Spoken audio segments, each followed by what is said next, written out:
Madam നമ്മുടെ ധാന്യങ്ങൾ ധാരാളം മിക്സ്ഡ് അത് മാർക്കറ്റ് ചെയ്യപ്പെടുന്നുണ്ട്. അതൊക്കെ എനിക്കൊന്ന് നോർത്ത് നിന്ന് വരുന്ന സാധനങ്ങളാണ്. അപ്പം ഇത് മാർക്കറ്റിൽ ലഭ്യതയുമുണ്ട്. അപ്പം അതിനകത്ത് പലതിലും ഈ മാലിന്യം എന്ന് പറഞ്ഞാൽ ഡ്യൂപ്ലിക്കേറ്റ് ഐറ്റംസ് കയറി വരും. എന്തോ അതിൻ്റെ അകത്ത് അത്രയധികം അതിനൊരു ക്വാളിറ്റി ഇല്ലാത്ത ഒരു തലത്തിലേക്ക് പോകുന്നുണ്ട്. അപ്പോൾ ഇതെങ്ങനെ കണ്ടുപിടിക്കാൻ സാധിക്കും, അഥവാ അങ്ങനെ ഉണ്ടെങ്കിൽ തന്നെ അത് എങ്ങനെ നമുക്ക് അതിനെ നിയന്ത്രിക്കാൻ സാധിക്കും? ഒരു വലിയൊരു വിഷയം, നല്ല ചോദ്യമാണ്. നമുക്ക് food safety and standards authority of India നമ്മുടെ ഈ പ്രവർത്തനങ്ങൾ ഇന്റർനാഷണൽ ഇയർ ഓഫ് മില്ലറ്റ്സിന്റെ ഭാഗമായി നടക്കുമ്പോൾ തന്നെ ചെറുധാന്യങ്ങളുടെ ഭക്ഷ്യ ഗുണനിലവാരത്തെക്കുറിച്ച് ഒരു പട്ടിക പുറത്തിറക്കിയുണ്ടായി. അതിനു മുമ്പ് നമ്മൾ അത്രയും സീരിയസ്ലി ചെറുധാന്യങ്ങളെ കണ്ടിരുന്നില്ല. ബാക്കിയുള്ള എല്ലാ ഉൽപ്പന്നങ്ങൾക്കും ഇന്ന് വിപണിയിലുള്ള എല്ലാം ഗുണനിലവാര നിയന്ത്രണ നിർദ്ദേശം കൃത്യമായി ഉണ്ട്. അപ്പോൾ അതേപോലെ തന്നെ ചെറുധാന്യങ്ങൾക്കും പുറത്തിറക്കിയിട്ടുണ്ട്. അതിന് ഇത്ര ശതമാനം എന്താ പറയുക മോയ്സ്ചർ ഉണ്ടാകാവുള്ളൂ, ഇത്ര ഹസ്ക് ഇത്ര പാടുണ്ട്, അങ്ങനെ ഓരോ ഭാഗത്തും വിശദമായിട്ട് പറഞ്ഞിട്ടുണ്ട്. അപ്പം നമുക്കത് നോക്കിയാൽ തന്നെ അത് ആർക്ക് വേണമെങ്കിലും FPI ministry of food processing ഇൻഡസ്ട്രീസിന്റെ സൈറ്റിൽ പോയാൽ നമുക്ക് അതിന്റെ സ്പെസിഫിക്കേഷൻസ് കിട്ടാനും വായിക്കാനും സാധിക്കും. പിന്നെ രണ്ടാമത് ഉള്ളതെന്ന് പറഞ്ഞാൽ നമ്മുടെ ഒരു പ്രോഡക്റ്റ് ഏത് വാങ്ങുമ്പോഴും അതിനൊരു ലേബലിന് നിയമമുണ്ട്. ഒരു ലേബലിൽ എന്തൊക്കെ രേഖകൾ ഒരു ഉപഭോക്താവിന് കൺസ്യൂമർ പ്രൊട്ടക്ഷൻ നിയമപ്രകാരം ഉണ്ടാകണമെന്ന് ഗവൺമെന്റ് പറഞ്ഞിട്ടുണ്ട്. അതിൽ ഏറ്റവും പ്രധാനപ്പെട്ട ഒന്നാണ് അതിനകത്തെ ചേരുവകൾ എന്താണെന്ന് അതിൽ രേഖപ്പെടുത്തണം. അതെ, അപ്പൊ അതില് ഇന്ത്യയിൽ അത്രയും ഡീറ്റെയിൽ ആയിട്ട് പെർസെന്റേജ് വൈസ് എന്നുള്ള കൺസെപ്റ്റ് വന്നു തുടങ്ങിയിട്ടില്ല എങ്കിലും കൂടുതൽ അതിന്റെ റേഷ്യോ പ്രപ്പോർഷൻ എത്ര ഉണ്ടെന്നനുസരിച്ച് അതിന്റെ ഡീറ്റെയിൽസ് ഡിസെൻഡിങ് ഓർഡറിൽ, അതായത് ഏറ്റവും കൂടുതലുള്ളത് ആദ്യം ഉണ്ടാകണം. ഇപ്പൊ അതിനകത്ത് റൈസോ വീറ്റോ ആണെങ്കിൽ അത് തീർച്ചയായിട്ടും ഫസ്റ്റ് ആയിരിക്കണം. ഒരിക്കലും ഫോക്സ് ടെയിൽ ബാർണിയാർഡ് എന്ന് എഴുതിയിട്ട് പിന്നെ അത് എഴുതാൻ പാടില്ല നിയമപ്രകാരം. അതിന്റെ പെർസെന്റേജ് വരണം എന്നാണ്. വന്നില്ലെങ്കിൽ പോലും അതിന്റെ പ്രപ്പോർഷൻ, അതിൽ മിക്സിങ് എങ്ങനെയാണോ അതിന്റെ അനുസരിച്ച് തന്നെ ലേബലിംഗ് നിയമപ്രകാരം ഉണ്ടാകണമെന്ന് കർശനമാണ്. അങ്ങനെ നമുക്ക് തോന്നുകയാണെങ്കിൽ ആ പ്രോഡക്റ്റ് വേണമെങ്കിലും നമുക്ക് എടുത്താൽ സാമ്പിൾ അനാലിസിസ് ചെയ്ത് കഴിഞ്ഞാൽ നമുക്കിത് മനസ്സിലാക്കാൻ പറ്റും. തീർച്ചയായിട്ടും ഉണ്ട്. കൃഷി വിജ്ഞാന കേന്ദ്രത്തിനല്ല, അതിന് ഗവൺമെന്റ് അപ്രൂവ്ഡ് ലബോറട്ടറീസിന് അത് സാധിക്കും. ആ ലേബലിൽ തന്നെ നമ്മൾ പഠിപ്പിക്കുന്ന എല്ലാ എന്റർപ്രണേഴ്സിനോടും നമ്മൾ എപ്പോഴും പറയുന്നതാണ്, ആ ഏറ്റവും കൂടുതലുള്ളത് ആദ്യം ഉണ്ടാകണം. താഴോട്ടേക്ക് ഡിസെൻഡിങ് ഓർഡറിൽ അതിന്റെ പ്രപ്പോർഷൻ അനുസരിച്ച് തന്നെ ലിസ്റ്റ് ചെയ്ത് വരണം. അപ്പം നമുക്കൊരു വാങ്ങിക്കുന്നതിന് മുമ്പ് നമുക്കത് വായിച്ച് മനസ്സിലാക്കിയിട്ട് നമുക്കത് തീരുമാനിക്കാം, നമുക്ക് അത് വേണമോ വേണ്ടയോ, മില്ലറ്റ്സ് ആണ് കൂടുതലുള്ളത് എന്നുള്ളത് നമുക്ക് ഉറപ്പുവരുത്താൻ സാധിക്കും. പെസ്റ്റിസൈഡിന്റെ ശല്യമൊക്കെ നമുക്ക് ഈ മില്ലറ്റ്സുകൾക്ക് ഉണ്ടോ? അത് ഉണ്ടെങ്കിൽ അതിനെ എങ്ങനെയാണ് നമ്മൾ നിയന്ത്രിക്കുന്നത്? ശരിക്കും അപ്രകാരം ഒരു സുരക്ഷയൊന്നും കൊടുക്കേണ്ട ആവശ്യമില്ലാതെ നമ്മുടെ ഇവിടുത്തെ കൃഷിയിലെ എക്സ്പേർട്സ് ഇതുമായിട്ട് സംസാരിക്കുമ്പം, റോബർട്ട് സാറും നമ്മുടെ KVK ടീം അംഗങ്ങൾ സംസാരിക്കുമ്പോൾ അവർ പറയുന്ന ഒരു പ്രധാന കാര്യം, മില്ലറ്റ്സിന് അപ്രകാരം ഒരു പരിരക്ഷയുടെ ആവശ്യം ഇല്ല. അതിനെ നമുക്ക് വളരെ കാഷ്വലായി നമുക്ക് വളർത്തിയെടുക്കാം. 3 മാസം മതി ഒരു ക്രോപ്പ് നമുക്ക് സീസൺ കംപ്ലീറ്റ് ചെയ്ത് എടുക്കുന്നതിന്.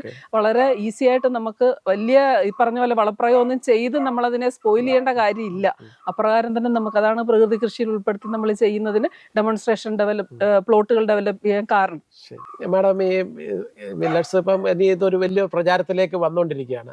ഈ സാധാരണക്കാരന് ഇത് എങ്ങനെയാണ് ലഭ്യമാക്കുക? കാര്യം അവന് ആശങ്കയുണ്ട്, ഇതിൽ മായം കടന്നു വരുന്നുണ്ട്. അപ്പോൾ എങ്ങനെയാണ് അവന് നല്ല സാധനം അവന് സെലക്ട് ചെയ്യാനായിട്ട് എങ്ങനെ സാധിക്കും? അതോടൊപ്പം തന്നെ ഇത് പാചകം ചെയ്യുമ്പോൾ ഉണ്ടാകുന്ന ആ സമയത്ത് നമുക്ക് ഏതെങ്കിലും രീതിയിൽ ഇതിൻ്റെ രുചി വ്യത്യാസം മനസ്സിലാക്കാൻ പറ്റുമോ? അതിനെക്കുറിച്ചൊന്ന് വിശദീകരിക്കാം. ശരിക്കും പറഞ്ഞു കഴിഞ്ഞാൽ അതൊരു ഉൽപാദകൻ മനസ്സിലാക്കേണ്ട ഒരു കാര്യമാണ്. നമ്മളൊരു പ്രോഡക്റ്റ് ചെയ്യുമ്പോൾ ഉപഭോക്താവിനും അതിലൊരു അവകാശങ്ങളൊക്കെ ഉണ്ട്. അപ്പോൾ അത് നോക്കി ചെയ്യാത്തപ്പോഴാണ് നമ്മൾക്ക് ഈ ഒരു അഡൾട്രേഷൻ്റെ ഒരു വിഷയം വരുന്നത്.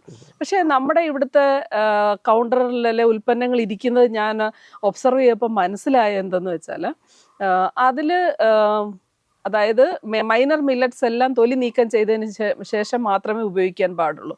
അതുകൊണ്ട് തന്നെ വരുന്നതെല്ലാം തന്നെ മിനിമം പോളിഷ് ചെയ്ത മില്ലറ്റ്സ് ആണ് വരുന്നത്. അതിന് സൂക്ഷിപ്പ് കാലാവധി വളരെ കുറവാണ്. അപ്പോൾ അതെന്തുകൊണ്ടാണ് അങ്ങനെ വരുന്നതെന്ന് ചോദിച്ചപ്പോൾ കർഷകരിൽ നിന്നും ഭാഗത്തൊന്നും മറുപടി വന്നതെന്ന് പറഞ്ഞാൽ, ഇതിൽ നമ്മൾ യാതൊരു പ്രിസർവേറ്റീവ്സോ അഡിറ്റീവ്സോ ഒന്നും ഉപയോഗിക്കുന്നില്ല.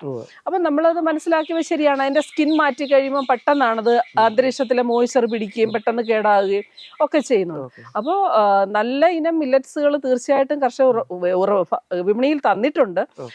അതോടൊപ്പം തന്നെ തീർച്ചയായിട്ടും എല്ലാ കാര്യങ്ങളിലും ഉള്ളതുപോലെ ഒരു എന്താ പറയാ അഡൾട്രേഷൻ ചിലപ്പോൾ വന്നേക്കാം. പക്ഷെ മില്ലറ്റ്സിന് അതിന്റെ ആവശ്യമില്ല.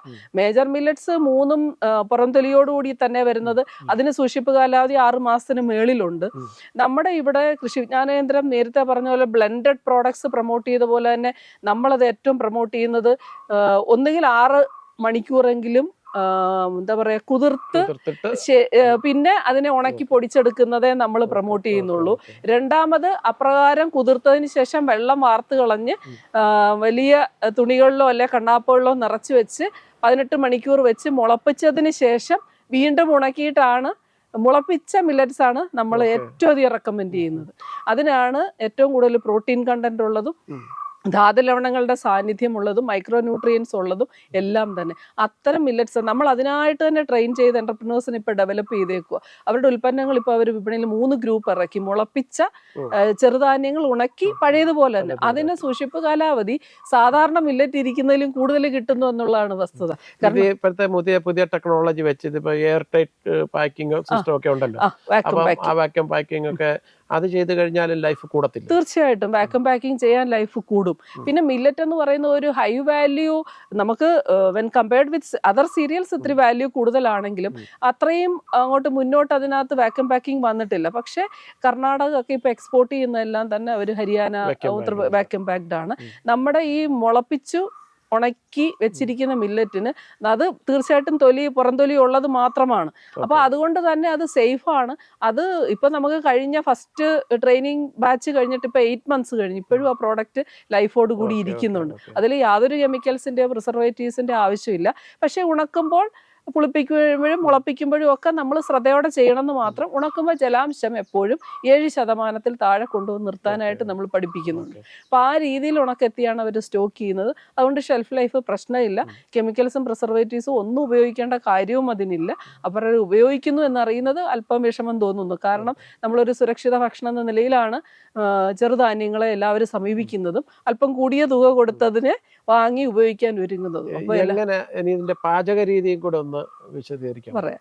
ഇതില് ശരിക്കും ഞങ്ങള് ലോക ഭക്ഷ്യ ദിനത്തോടനുബന്ധിച്ച് ഒക്ടോബർ മാസം വേൾഡ് ജൂനിയർ ഫുഡ് ഡേ നമ്മളിവിടെ ആചരിച്ചു. അതിൽ നമ്മൾ ജില്ലയിലുള്ള സ്കൂളുകൾക്ക് അറിയിപ്പ് കൊടുത്തിട്ട് കുഞ്ഞുങ്ങൾക്ക് ഒരു മില്ലറ്റ് റെസിപ്പി കോൺടെസ്റ്റ് ഇവിടെ വെച്ച് നടത്തി കൃഷി വിജ്ഞാന കേന്ദ്രത്തിൽ വെച്ച്. അതിലെ പാർട്ടിസിപ്പേഷൻ എന്ന് പറഞ്ഞാൽ ഞങ്ങളൊരു 10 ദിവസം നോട്ടീസേ കൊടുത്തിരുന്നുള്ളൂ. 25ഓളം കുഞ്ഞുങ്ങൾ പങ്കെടുത്തു. അവര് 40ഓളം വിഭവങ്ങൾ ഇവിടെ പ്രദർശിപ്പിച്ചു. അത് എന്താ പറയാ, അതിന് പ്രൈസ് നിർണയിക്കാൻ ഞങ്ങള് ഇവിടുത്തെ അതിന് പാനൽ വന്നവര് വിഷമിച്ചു എന്നുള്ളതാണ്. അത്രത്തോളം വൈവിധ്യവും തനത് രുചികളുമാണ് അവരിവിടെ അവതരിപ്പിച്ചത്. അത് പാചകം ചെയ്യുമ്പോൾ ചിലതിന് നമുക്ക് റബ്ബറി എഫക്റ്റ് വരുന്നു എന്നൊക്കെ ഉള്ള കംപ്ലൈന്റ് ഒക്കെ ഉണ്ട്. പക്ഷെ വളരെ വ്യത്യസ്തമായിട്ട് അതായത് നമ്മുടെ തവിടുള്ള അരിയിൽ നിന്ന് നമ്മൾ ഉണക്കലരി ഉപയോഗിച്ച് ചെയ്യുന്ന പായസം പോലെയും നൂഡിൽസും മില്ലറ്റ്സ് പാസ്റ്റായും ഒക്കെ അവർ തന്നെ നിർമ്മിച്ച് അതിൽ നിന്നുള്ള ബിരിയാണി, ഉപ്പുമാവ് എല്ലാം നമുക്ക് എന്തൊക്കെ ധാന്യങ്ങൾ ഉപയോഗിച്ച് ചെയ്യാമോ ആ ധാന്യങ്ങളുടെ സ്ഥാനത്ത് നമുക്ക് മില്ലറ്റിനെ ആക്കാം. ശരിക്കും വലിയൊരു വർക്ക് ഇതിനെ ബേസ് ചെയ്ത് കഴിഞ്ഞ വർഷത്തിനുള്ളിൽ നമ്മളിവിടെ നടത്തുകയുണ്ട്. അപ്പുറത്തേക്ക് പോയി അതില് ഈ റവയുടെ ഉപ്പുമാവ് നമ്മൾ ചെയ്യില്ലേ, അതുപോലെ ലിറ്റിൽ മില്ലറ്റ് വെച്ചിട്ട് ഉപ്പുമാവ് ചെയ്യാം. അതേ പ്രോസസ് തന്നെയാണ്. അതിനെ തന്നെ റോസ്റ്റ് ചെയ്ത് അതിനെ ഒന്ന് കുക്ക്, അതായത് നമ്മൾ നുറുക്ക് ഗോതമ്പ് കൊണ്ട് ഉപ്പുമാവ് ചെയ്യത്തില്ല, അതേ ടൈം മതി, അതേ സമയം കൊണ്ട് സൂചി ഗോതമ്പ് അതേപോലൊക്കെ ചെയ്ത് വളരെയധികം. പായസമൊക്കെ പല ടൈപ്പായിരുന്നു. അതിന്റെ പൗഡർ ചെയ്തിട്ട് അതിൽ നിന്നുള്ളത് ഗ്രെയിൻസ് ഗ്രാന്യൂൾസ് ഇട്ട് ഒക്കെ വളരെ നല്ല പ്രസന്റേഷൻ നമ്മളത് ഡോക്യുമെന്റ് ചെയ്തിട്ടുണ്ട്. നമ്മളത് ഈ വരുന്ന പ്രോഗ്രാമിൽ നമ്മൾ അതിന് അവർക്ക് അവാർഡ് നൽകുന്നുമുണ്ട്. ഇത് ഇത്രയും കാര്യങ്ങൾ പറഞ്ഞല്ലോ. ഇതിൽ ഈ മില്ലറ്റ്സിന്റെ റോളില്ലേ, ഈ ഡിസീസ്, അതായത് പല രോഗികൾക്കും ഈ മില്ലറ്റ്സ് കഴിച്ചു കഴിഞ്ഞാൽ അവർക്ക് അവരുടെ രോഗത്തിന് ശമനം ലഭിക്കുമെന്ന് ഒരു മെഡിസിനായിട്ട് കൂടി ഇത് പ്രവർത്തിക്കുന്നുണ്ടെന്നാണ് വിദഗ്ധരുടെ അഭിപ്രായം. അത് മാഡത്തിന്റെ അതിനെക്കുറിച്ചുള്ള ഒരു ഒബ്സർവേഷൻ. അതെ, കാരണം സർ നേരത്തെ പറഞ്ഞതുപോലെ തന്നെ കേരളത്തിൽ കൂടുതലും ജീവിതശൈലി രോഗങ്ങൾ നേരിടുന്നവരാണ്. അതിനൊരു പരിഹാരമാണ് തീർച്ചയായിട്ടും ചെറുധാന്യങ്ങളുടെ ഉപയോഗം. അത് നമ്മൾ ഉപയോഗിക്കുക വഴി നമുക്ക് പ്രമേഹം പോലെയുള്ള രോഗങ്ങൾ നിയന്ത്രിക്കുക. അതായത് ലോ ഗ്ലൈസിമിക് ഇൻഡെക്സ് വാല്യൂ ആണ് മില്ലറ്റ്സിനുള്ളത്. അതുകൊണ്ട് തന്നെ പ്രമേഹം പോലെയുള്ള രോഗം നിയന്ത്രിക്കുന്നതിന് സഹായകമാണ്. തീർച്ചയായിട്ടും ഇതിൽ അടങ്ങിയിരിക്കുന്ന ഫൈബറിന്റെ അളവാണ് അതിനെ നമ്മൾ ഏറ്റവും കൂടുതൽ സഹായിക്കുന്നത്.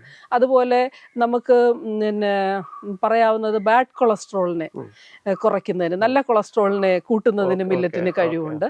അതുപോലെ മുളപ്പിച്ച് അല്ലെ കുതിർത്ത് തയ്യാറാക്കിയെടുത്തിരിക്കുന്ന മില്ലറ്റിൽ നമ്മൾ ഈ ഉണ്ടെന്ന് പറയുന്ന പ്രോട്ടീനൊക്കെ സാധാരണ നമ്മൾ ഡ്രൈ റോസ്റ്റ് ചെയ്ത് യൂസ് ചെയ്യുന്നൊന്നും നമ്മുടെ ശരീരത്തിന് അത്രത്തോളം ആഗിരണം ചെയ്യാൻ സാധിച്ചു എന്ന് വരികയില്ല. അതേസമയം നമ്മൾ കുതിർത്തും മുളപ്പിച്ചും ഒക്കെ എടുത്തുണക്കി ഒക്കെ എടുത്ത ചെറുധാന്യങ്ങളാണെങ്കിൽ ഇതിലുണ്ട് എന്ന് നമ്മൾ പറയുന്നു. 10% പ്രോട്ടീൻ ഉണ്ട് പ്രോസോ മില്ലറ്റിലും. അപ്പൊ ഈ പറയുന്ന അതേ അളവിൽ നമ്മുടെ ശരീരത്തിന് കിട്ടും. കുതിർത്ത് മുളപ്പിച്ചെടുത്ത അല്ലെങ്കിൽ പുളിപ്പിച്ചെടുത്ത മില്ലറ്റിൽ നിന്നുള്ള. പക്ഷെ നമ്മുടെ ശരീരത്തിന് ആഗിരണം ചെയ്യാൻ പറ്റുന്ന അവസ്ഥയിലേക്ക് ഇതിനെ മാറ്റി കൊടുക്കുന്നു. അതുപോലെ B12, വൈറ്റ് നേരത്തെ നമ്മൾ പറഞ്ഞു, ഇങ്ങനെയുള്ള സൂക്ഷ്മ മൂലകങ്ങളെല്ലാം തന്നെ മൈക്രോ ന്യൂട്രിയൻസ് നമ്മുടെ ശരീരത്തിന് ആഗിരണം ചെയ്യാൻ സാധിക്കും. അങ്ങനെ ആഗിരണം ചെയ്ത് നമ്മുടെ ശരീരത്തെ തീർച്ചയായിട്ടും നമുക്ക് കേൾക്കുമ്പോൾ തന്നെ അറിയാമല്ലോ, നമുക്ക് ഇന്ന് കൂടുതലും നമ്മൾ ഉപയോഗിക്കുന്ന ജങ്ക് ഫുഡുകൾ, empty കാലറി അല്ലെ കാർബോഹൈഡ്രേറ്റ് കൂടുതലുള്ള ഫുഡിനെ മാറ്റിയിട്ട് ഈ പറഞ്ഞ ഒരു എല്ലാ പോഷകങ്ങളും അവൈലബിൾ ആക്കുന്ന രീതിയിലുള്ള ഭക്ഷണക്രമം വരുമ്പോൾ തീർച്ചയായിട്ടും അത് ഈ പറയുന്ന പോലെ ജീവിതശൈലി രോഗങ്ങൾ, കൊളസ്ട്രോളിനെ നിയന്ത്രിക്കാൻ, ഹാർട്ട് ഡിസീസ് തീർച്ചയായിട്ടും അതുകൊണ്ട് കൺട്രോൾ ചെയ്യപ്പെടും. അതുപോലെ പ്രമേഹം നിയന്ത്രിക്കുമ്പോൾ മറ്റു പല രോഗങ്ങൾക്കും അത് കാരണമാകും, അത് കുറയും. അതുപോലെ നാരിൻ്റെ അംശം കൂടുതലുള്ളത് കൊണ്ട് നമുക്ക് ഈ ബവൽ മൂവ്മെന്റ്സ്, അതായത് ബുദ്ധിമുട്ട് പ്രശ്നങ്ങളുള്ളവർക്ക് അത് പരിഹരിക്കാൻ പറ്റും. അതുപോലെ നാരിൻ്റെ അംശം കൂടുതലുണ്ട്, വിശപ്പ് നമുക്ക് പെട്ടെന്ന് ഫീൽ ചെയ്യത്തില്ല. നാരൂടെ, അതായത് പുറന്തോലൂടെ ചേർന്നുള്ള മില്ലറ്റ്, ഫൈബറോട് ഉപയോഗിക്കുന്ന മില്ലറ്റുകൾക്ക്. അപ്പം നമുക്ക് ഡയറ്റ് ചെയ്യുന്നവർക്ക്, ഭക്ഷണം നിയന്ത്രിക്കുന്നവർക്കൊക്കെയും ഇത് കീമോതെറപ്പി ഒക്കെ ചെയ്ത് കഴിഞ്ഞവർക്കും തീർച്ചയായിട്ടും വളരാനും അങ്ങനെയൊക്കെ ഇൻ ജനറലി ഈ പറഞ്ഞ മിനറൽസ് ഒക്കെ നമ്മുടെ ശരീരത്തേക്ക് വരുമ്പോൾ നമ്മുടെ ബോഡി ഇമ്മ്യൂൺ സിസ്റ്റം നമുക്ക് ഡെവലപ്പ്. അതുകൊണ്ടാകാം അപ്രകാരം നമുക്ക് പറയുന്നത്. എല്ലാവർക്കും വളരെ പ്രയോജനപ്പെടുന്ന ഒരു ചർച്ചയാണ് ഇവിടെ നടന്നത്. വളരെ നന്ദി മാഡം ഈ ചർച്ചയിൽ പങ്കെടുത്തതിന്.